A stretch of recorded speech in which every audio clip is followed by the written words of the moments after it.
Welcome to the Contractor Success Forum. Today we're talking about final planning for contractors. Because at the Contractor Success Forum, we discuss financial strategies for running a more profitable, successful construction business. And with us, we have Stephen Brown with McDaniel Whitley Bonding and Insurance Agency. And in the other corner from the beaches Daytona. of somewhere, I don't know what beach, Daytona, we have Wade Carpenter and Company CPAs.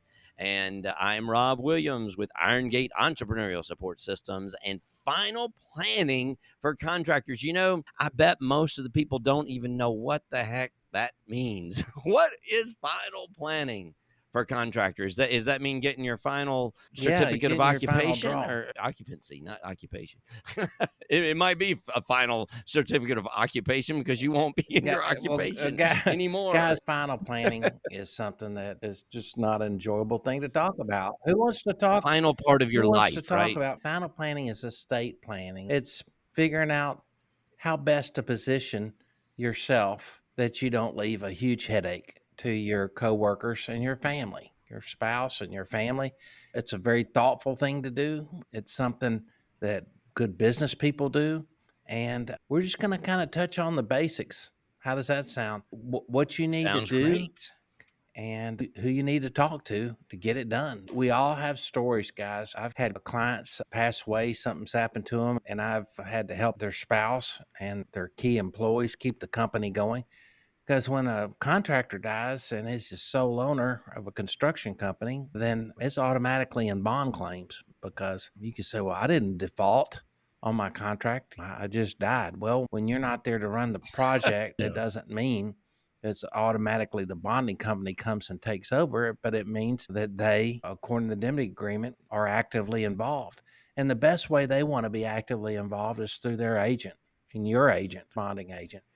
So it's a real headache. And guys, first thing that I would beg everyone to do, if you hadn't done, you can just write it down on a piece of paper and have someone witness it, is a will. You've got attorneys. If you're good contractors, you have attorneys. What do you guys think? I tell you, the biggest thing that we see on here is people go online and do a will.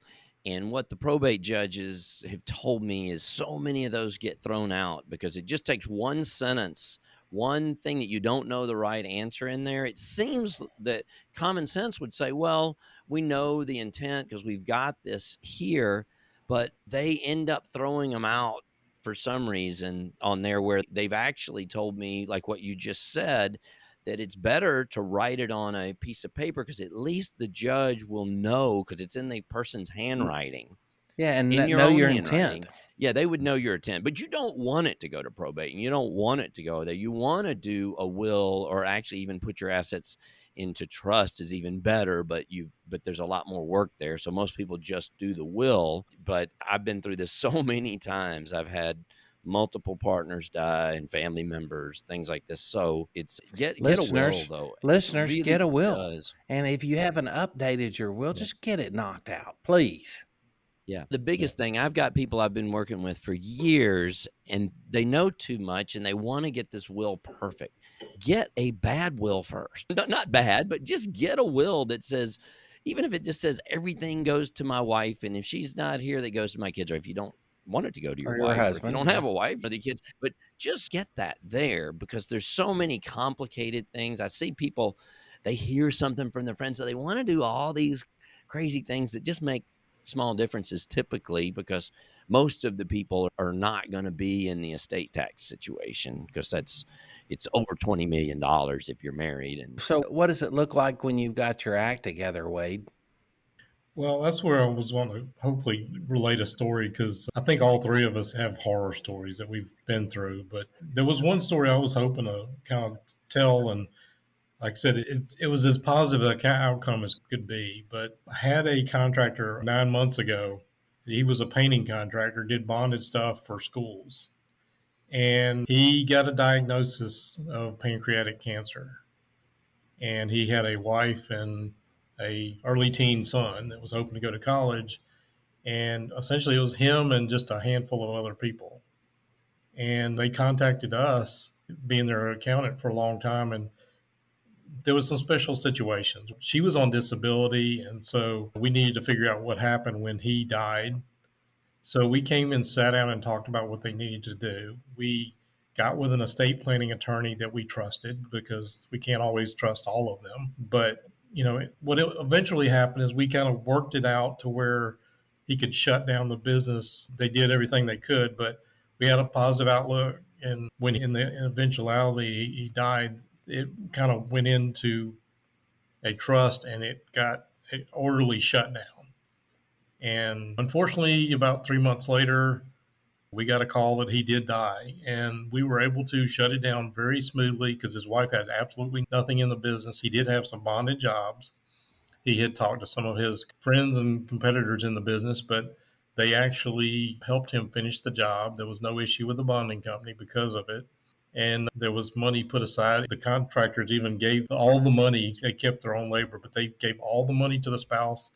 They put some money away for the son for college. So even though it was a bad outcome that the contractor died, it was as good of an outcome as we possibly could have had. And Financially. Yeah. Yeah. financially, Financially, it well, worked out. obviously, yeah. That's what we're talking about. You can work through final planning now and you keep tweaking a little bit. And also, I would say when we were talking about trust attorneys, ask a bunch of attorneys who is the best estate planning attorney in town.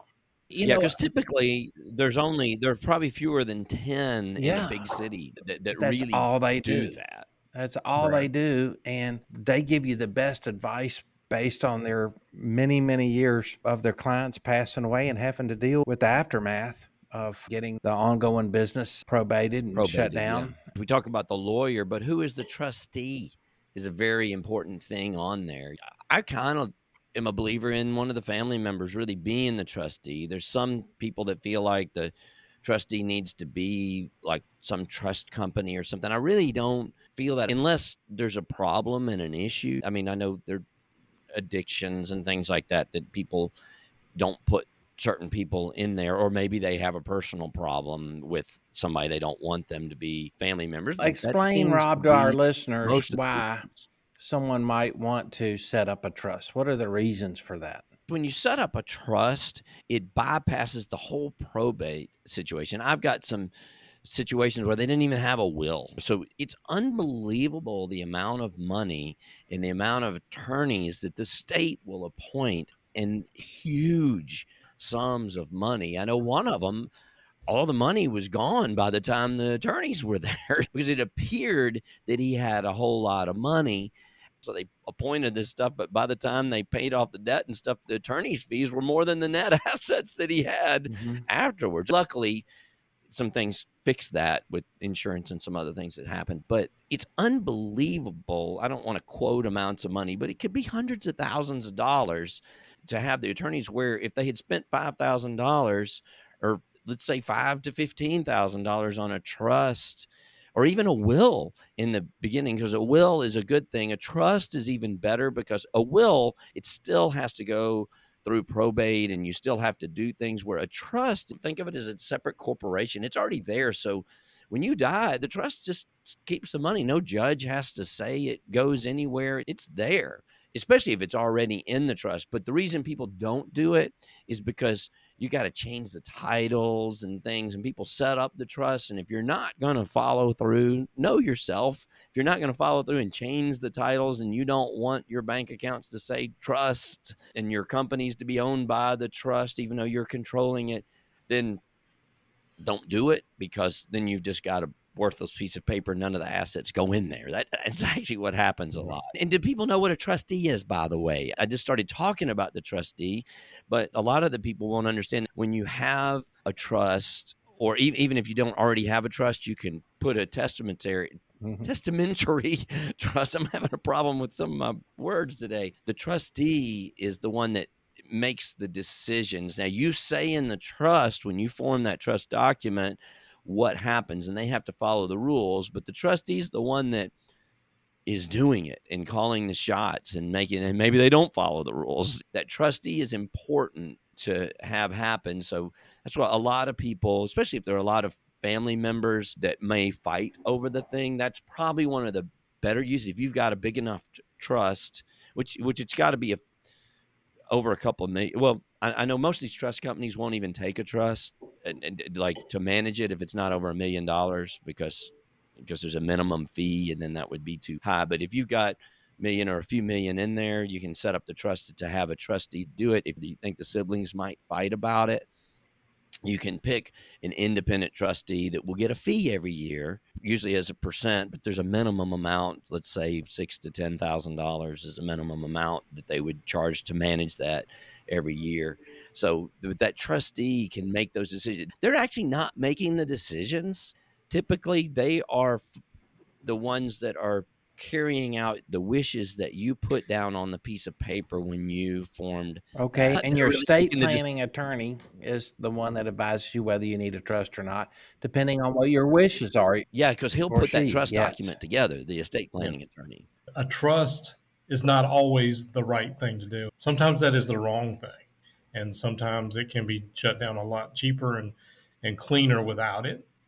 But in the right cases, it can be the right move. It depends on the situation. Correct. And the Good point. purpose of my story I told a little while ago is a lot of people don't, he had pancreatic cancer. He foresaw that he needed to do something about it.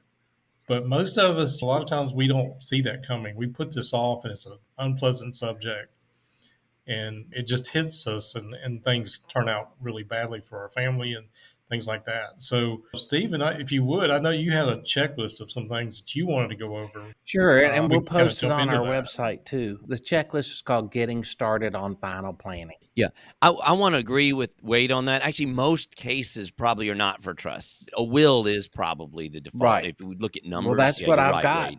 on Yeah, the I didn't list mean as to. number one, make a Yeah, will. If there's an ongoing business, specify who will run the company with details. Put salary and incentive bonus to the person that will run the company and how it will be communicated to the employees and customers. Specify who you are leaving your estate to and who will be the administrator or executor of that estate. That's usually a good family friend or your family attorney. It could also be your estate attorney if you hire one. The first thing, make a will. Second thing, make a list of things to do for your spouse, from burial requests to household reminders, professionals used in their contact information, the business accountants, tax accountants, attorneys, funeral home directors, bankers, trust officers, who these people are. Have that listed and out. Yes. let me add one thing to that. The number one thing are your passwords to your computer accounts. That has been the most difficult thing in most of these things. They don't have access to the bank account passwords and things like that. So please have a password program or something that you can get your passwords to your spouse or That is whoever, to great somebody. advice. That is great advice, Rob. Thank you. And then the next one, talking to your estate attorney, you might want to purchase life insurance, both personally and for business purposes. Implement a buy sell contingency plan for your business. We've had podcasts on that and on ESOPs, but contingency planning for your business is exactly final planning and what we're trying to accomplish here. Next, issue your power of attorney and living will. Guys, that just means if you're incapacitated, who has the power of attorney to act on your behalf? And a living will just exercise your wishes if you're incapacitated in the hospital. Yeah. And on the power of attorney, there's power of attorney financially, power of attorney medically. So you Yeah. got two of those. And then you have your living will that says what you stated that you want. Who gets to pull the plug, right? Yeah. Yeah. Yeah. Well, there we go. Or actually, not even who, but it actually says whether to pull the plug. You Right. might do not resuscitate or please resuscitate me. you know?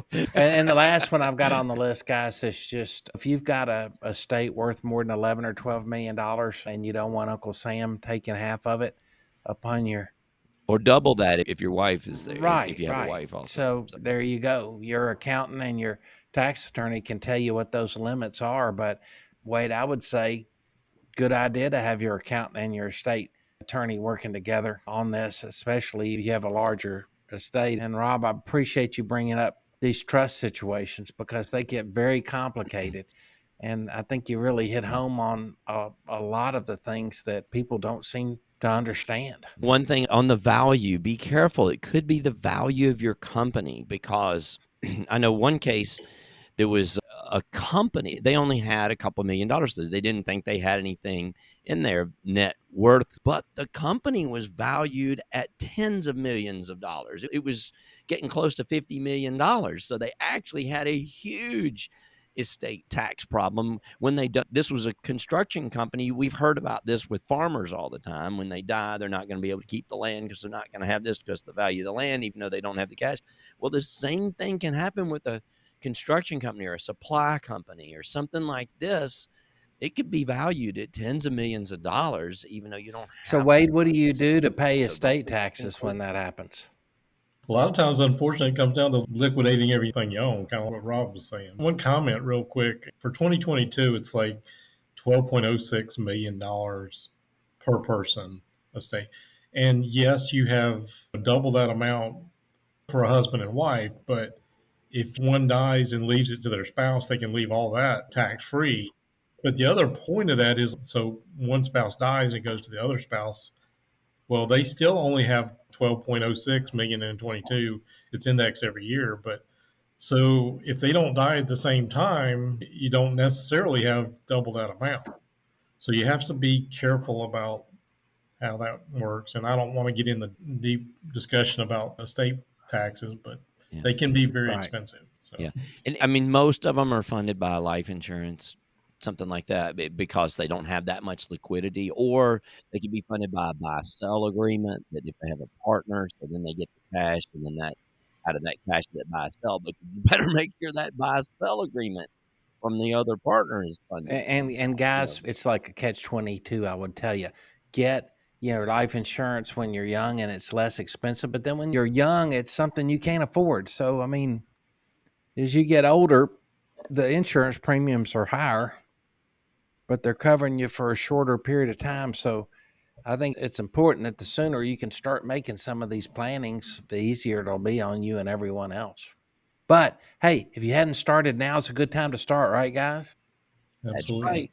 Nobody foresees this stuff coming, and nobody really wants to deal with it. And nobody wants to talk about life insurance or dying. We all think we're going to live forever. And unfortunately, too often, and in spite of what we say on this podcast, there's a lot of people who are going to listen to it and still not do anything.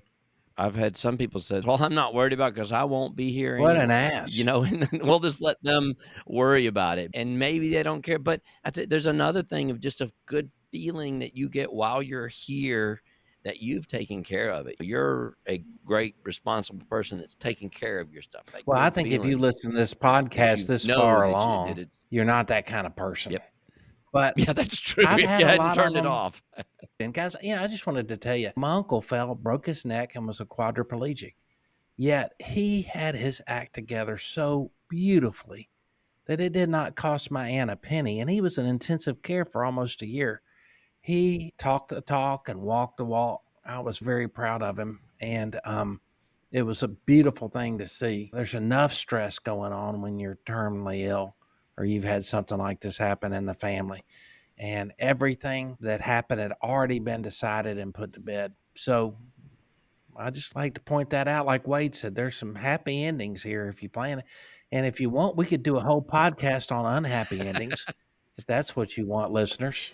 Yeah, that's right. Okay. That's right. We're Hey, not going to sorry go about there all this either. tough love type stuff coming out of me, but I'm passionate about it. You just got to do it. Yeah, that's great. So, yeah, give us a call. If y'all want to talk about any of this, you can have discussions with us. Go to contractorsuccessforum.com or look us up on the LinkedIn. Go to our page there. Ask us questions, post comments. It doesn't have to be questions. Just tell us some stories on there, anything to share. It's a great place to participate and have discussions. This is probably one of the best topics to discuss. It can get really deep. So contact us, post on there. So we're here. We love discussing it. You can tell because we talk. So keep the Contractor Success Forum in mind when it comes to this. And anything else y'all got? Any other points, Wade? Well, I mean, we could all sit there and go on for an hour easily on this topic, but just the same message. A lot of times you're not going to see it coming like the guy I was talking about, and don't wait till it's too late. Yeah, I've been there. I've had partners die. I've had partners. Usually I've had a lot of former partners, like after the companies die, and I've just seen so much of this. It's unbelievable in our industry how many people die early. The construction business is not good statistically for longevity. So it happens a lot. So see if you can take care of it. Think about this stuff in advance. Yeah, We're not not here to only is it a lecture, but dangerous business on the job site, but you're doing a ton of traveling. yeah, on the stress levels and things like that. So Okay. all right, well, I appreciate it. Thanks for coming to the Contractor Success Forum, and listen to our next show. We'll see you there.